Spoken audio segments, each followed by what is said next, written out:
Hello guys, तो आपका स्वागत है आपके अपने यूट्यूब चैनल ऑल सब्जेक्ट पर। आज हम करेंगे साइंस के 20 क्वेश्चन सॉल्यूशन का पार्ट 8। पार्ट 7 हम कर चुके हैं। अभी तक आपने पार्ट 7 नहीं देखा है तो पार्ट 7 देखिए, उसका लिंक डिस्क्रिप्शन में है। साथ ही ऐसे प्रश्न है जो बार बार पूछे गए हैं, जैसे railway, group D, NTPC, SSC में, और आगामी परीक्षाओं के लिए महत्वपूर्ण क्वेश्चन है, जो आने वाली परीक्षाओं के लिए ये इम्पोर्टेंट क्वेश्चन है। और साथ ही अभी तक आपने हमारे चैनल को सब्सक्राइब नहीं किया है तो सब्सक्राइब कीजिए और बेल आइकन को ऑन कर देना, जिससे कि आपको वीडियो का नोटिफिकेशन आ सके। चलिए वीडियो को स्टार्ट करते हैं बिना किसी देरी के। जैसा कि देखिए, पहला क्वेश्चन दिया गया है, इंपॉर्टेंट क्वेश्चन है पहला, कि मानव शरीर में पाचन का अधिकांश भाग किस भाग में संपन्न होता है। तो इसका सही आंसर होगा बी, छोटी आंत में। अधिकांश भाग हमारा छोटी आंत में होता है। छोटी आंत के 3 भाग होते हैं। छोटी आंत के 3 भाग होते हैं, ठीक है, ध्यान रखना। चलिए दूसरा क्वेश्चन देखना। दूसरा क्वेश्चन में है, जैसे दूसरा क्वेश्चन दिया है, मानव मनुष्य के पाचन की क्रिया कहाँ से प्रारंभ होती है। तो इसका सही आंसर होगा ए, मुख से। मनुष्य का पाचन मुख से शुरू होता है और मुख में 3 जोड़ी लार ग्रंथियां पाई जाती है। हमारे मुख में 3 जोड़ी लार ग्रंथियां पाई जाती है, ध्यान रखना, इंपॉर्टेंट है। चलिए तीसरा क्वेश्चन देखिए। जैसे तीसरा क्वेश्चन दिया गया है कि मानव शरीर में जल की मात्रा होती है। तो मानव शरीर में जल की मात्रा, इसका सही ऑप्शन होगा डी, 80% होती है मानव में जल की मात्रा। चलिए चौथा क्वेश्चन देखिए अब। जैसे ये चौथा क्वेश्चन दिया गया है कि शरीर की सबसे छोटी ग्रंथि कौन सी है। तो इसका सही आंसर होगा सी ऑप्शन, पीयूष ग्रंथि सबसे छोटी ग्रंथि होती है। और सबसे बड़ी पूछ ले तो आपकी सबसे बड़ी होती है थायराइड, यह आपकी सबसे बड़ी होती है। चलिए पांचवा क्वेश्चन देखिए अब। जैसे पांचवा क्वेश्चन दिया गया है, मानव 1 मिनट में कितनी बार सांस लेता है। तो इसका सही आंसर होगा ए, 16 से 18 बार मानव 1 मिनट में सांस लेता है, ध्यान रखना ये क्वेश्चन। चलिए छठा क्वेश्चन देखिए अब।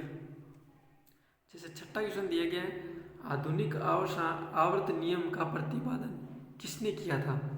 तो इसका सही आंसर होगा सी, मोजले ने दिया था आधुनिक आवर्त सारणी, ठीक है। चलिए सातवां क्वेश्चन देखिए। जैसे सातवां क्वेश्चन दिया गया है, रक्त का पीएच मान कितना होता है। तो रक्त का पीएच मान, इसका सही ऑप्शन होगा सी, 7.4 होता है रक्त का पीएच मान। चलिए आठवां क्वेश्चन देखिए, इंपॉर्टेंट क्वेश्चन है आठवां। आठवां क्वेश्चन इंपॉर्टेंट क्वेश्चन है, देखिए, किसी विलियन का पीएच मान अगर 7 से कम हो तो वे विलियन होता है। तो इसका सही आंसर होगा बी, 7 से कम तो अम्लीय होता है और 7 से ज़्यादा हो तो क्षारीय होता है। ये 7 से ज़्यादा होता है, 7 से ज़्यादा हो तो क्षारीय। और उदासीन का पीएच मान होता है 7, पूरा 7 होता है उदासीन का, ध्यान रखना, इंपॉर्टेंट क्वेश्चन है। तो इसका सही आंसर होगा बी। चलिए 9 नंबर क्वेश्चन देखिए। जैसे 9 नंबर क्वेश्चन में दिया है, निम्न में से सबसे भारी कण है। तो इसका सही आंसर होगा बी, न्यूट्रॉन सबसे भारी होता है, और उसके बाद प्रोटॉन, उसके बाद इलेक्ट्रॉन। चलिए 10वां क्वेश्चन देखिए, इंपॉर्टेंट क्वेश्चन है 10वां। 10वां क्वेश्चन बहुत इंपॉर्टेंट क्वेश्चन है, जैसे कि हेमेटाइट किस धातु का अयस्क है। तो इसका सही आंसर होगा लोहे का अयस्क है हेमेटाइट। चलिए 11वां क्वेश्चन देखिए। 11वां क्वेश्चन भी इंपॉर्टेंट क्वेश्चन है ये। जैसे मनुष्य के सामान्य रक्तचाप कितना होता है। तो इसमें आपको देखिए क्या, इसका सही ऑप्शन होगा ए, 120/80 mmHg होता है, ध्यान रखना, 120 ही पहले आएगा, उसके बाद 80 आएगा। आप सी ऑप्शन में देखिए, पहले 80 दिया है, 120 है, इनमें कन्फ्यूजन होते हैं बंदे, ध्यान रखना, कन्फ्यूजन नहीं होना आपको। इसमें देखिए सही करना है, पहले 120 फिर 80 आता है और mmHg आता है। तो इसका सही आंसर ए होगा। चलिए 12वां क्वेश्चन देखिए। 12वां क्वेश्चन है, कोशिका भित्ति पाई जाती है। तो इसका सही आंसर होगा सभी में, पादप कोशिका में पाई जाती है और जीवाणु में पाई जाती है और कवक में पाई जाती है। पादप कोशिका में तो सेलुलोज की बनी होती है। सेलुलोज की बनी होती है ये। चलिए 13वां क्वेश्चन देखिए। अब 13वां क्वेश्चन है कि पृथ्वी की अपेक्षा चंद्रमा का द्रव्यमान लगभग है, तो इसका सही आंसर होगा आपका बी 1/81। चलिए 14वां क्वेश्चन देखिए। अब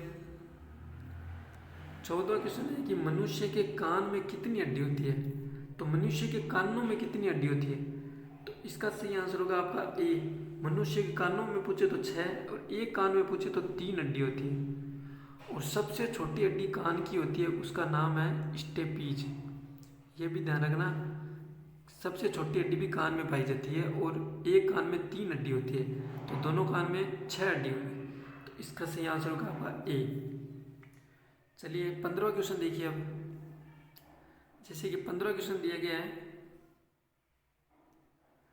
कि 15वां क्वेश्चन दिया है कि पृथ्वी का पलायन वेग कितना है, तो पृथ्वी का पलायन वेग आपका देखिए, इसका सही आंसर होगा सी ऑप्शन 111.2 किमी प्रति सेकेंड। और यदि आपको चंद्रमा का पूछे तो चंद्रमा का होता है 2.37 किमी प्रति सेकेंड। ये चंद्रमा का है, ध्यान रखना, तो इसका आंसर सी सही होगा। चलिए 16वां क्वेश्चन देखिए। जैसे 16वां क्वेश्चन दिया है, एक लिफ्ट में एक समान वेग से ऊपर की ओर जा रही हो, तो उस स्थिति में व्यक्ति का भार, तो इसका सही आंसर होगा अपरिवर्तित रहेगा। जब लिफ्ट एक समान से ऊपर जाएगी तो उसमें भार में कोई परिवर्तन नहीं होगा। अगर लिफ्ट ऊपर की ओर त्वरित हो रही है तो उसका भार बढ़ा हुआ होगा, और नीचे की ओर त्वरित हो रही है तो उसका भार घटा हुआ होगा। चलिए 17वां क्वेश्चन देखिए।